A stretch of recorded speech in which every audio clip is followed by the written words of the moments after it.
আসসালামু আলাইকুম ওয়া রাহমাতুল্লাহ। সংগ্রামী সিলেটবাসী, আপনারা অবগত আছেন আমাদের প্রাণের নবী মুহাম্মদুর রাসূলুল্লাহ সাল্লাল্লাহু আলাইহি ওয়াসাল্লামকে নিয়ে যে কুলঙ্গাররা কটূক্তি করেছে, বিদ্রুপান্ত বক্তব্য দিয়েছে, তারা অশ্লীল কথাবার্তা বলেছে। এই কথাবার্তার মাধ্যমে, তাদের এই বক্তব্যের মাধ্যমে সমগ্র বিশ্বের মুসলমানদের হৃদয় রক্তকরণ হচ্ছে। আমরা বলতে চাই, যুগে যুগে নবী করিম সাল্লাল্লাহু আলাইহি ওয়াসাল্লামের দুশমনেরা তাদের এই সমস্ত কর্মকাণ্ডের মাধ্যমে মুসলমানদেরকে সচেতন করেছিল। আমরা সমগ্র বিশ্বের মুসলমানদেরকে আহ্বান করতে চাই, সকল দল মত নির্বিশেষে আমরা নবী করিম সাল্লাল্লাহু আলাইহি ওয়াসাল্লামের ভালোবাসায় ঐক্যবদ্ধ হয়ে তাদের বিরুদ্ধে প্রতিরোধ করে তুলতে চাই।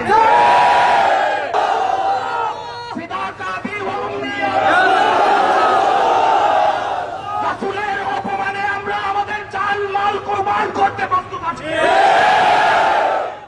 ভারতের মুসলমান মুম্বাইতে তারা অবস্থান নিয়েছে, তারা মাঠে নেমেছে। সেই মুসলমানদের পক্ষে আজকে তালাবিজে ইসলামিয়া ঐতিহাসিক মিছিল করেছে। এই সিলেটের মুসলমান আবার তালাবিজে ইসলামিয়ার স্লোগান দিয়েছে, সাজনের ফলোয়ার।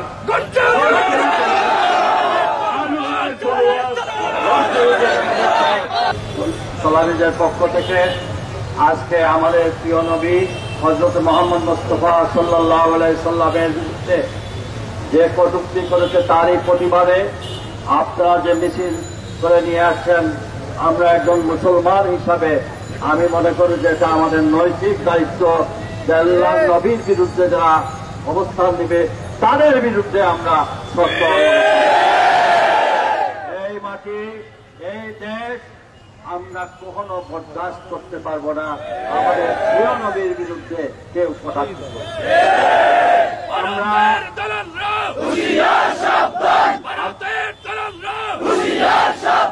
আশা করব এই প্রতিবাদই শেষ প্রতিবাদ নয়।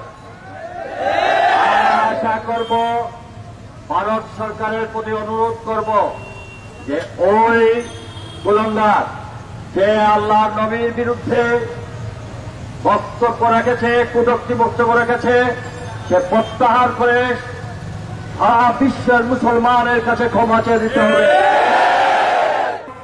আমাদের আত্মার স্পন্দন, আমাদের হৃদয়ের স্পন্দন বিশ্বনবী নবীনা ও সাইয়্যিদুনা ও শফিউনা মুহাম্মদ সাল্লাল্লাহু আলাইহি ওয়াসাল্লাম এর অবমাননা এবং ইসলাম ধর্ম নিয়ে ভারতের দুই কুখ্যাত কুলাঙ্গারের অবমাননার প্রতিবাদে আজকে তালাবিজে ইসলামিয়া আয়োজিত এই বিক্ষোভ মিছিল পরবর্তী আলোচনা সভায় উপস্থিত রয়েছেন বাংলাদেশ আঞ্জুমানে তালাবিজে ইসলামিয়ার কেন্দ্রীয় নেতৃবৃন্দ, উপস্থিত রয়েছেন বাংলাদেশ আঞ্জুমানে আল ইসলাম কেন্দ্রীয় নেতৃবৃন্দ, উপস্থিত রয়েছেন সিলেট সিটি কর্পোরেশনের সাবেক মেয়র মহোদয়, সুপ্রিম কোর্টের বিশিষ্ট আইনজীবী জনাব অ্যাডভোকেট আব্দুল লতিফ সাহেব সহ তালাবিজে ইসলামিয়া আঞ্জুমানে আল ইসলাম বিভিন্ন পর্যায়ের দায়িত্বশীল বৃন্দ, আমার সামনে উপস্থিত আশিকে রাসূল ছাত্র জনতা, সম্মানিত উপস্থিতি, আমরা দেখতে পেয়েছি সম্প্রতি ভারতের কুলাঙ্গার যে নিজেকে ধর্মীয় গুরু হিসাবে দাবি করে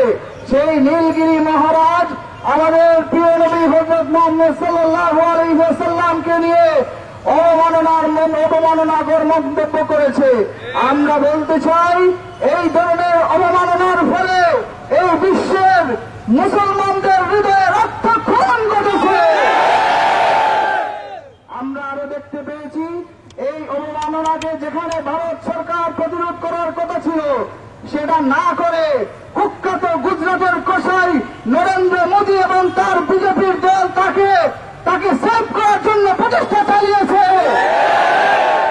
তারই ফলস্বরূপ আমরা দেখতে পেয়েছি সেই কুখ্যাত বিজেপি সরকারের অন্যতম দালাল মিতের সারা সেই মহারাজকে বাঁচানোর জন্য মুসলমানদের মসজিদে হামলা করে মুসলমানদেরকে মারার হুমকি পালন করেছে।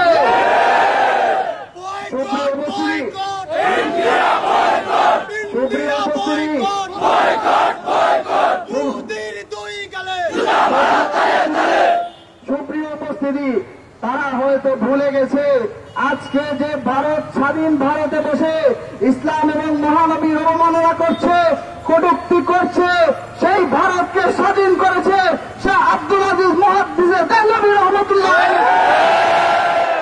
তারা হয়তো ভুলে গেছে যে এই স্বাধীন ভারতে বসে আজকে কথা বলছে ইসলাম এবং মহানবীকে নিয়ে। এই ভারত স্বাধীন হয়েছে সৈয়দ আহমদ দেহলভী রহমাতুল্লাহ আলাইহি।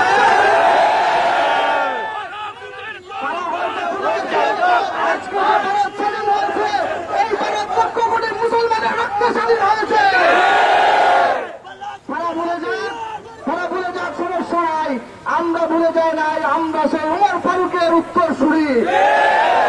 আমরা ভুলে যাই নাই, আমরা খালিদ বিন ওয়ালিদের উত্তরসূরি। আমরা ভুলে যাই নাই, আমরা শাহজালালের উত্তরসূরি। আমরা ভুলে যাই নাই,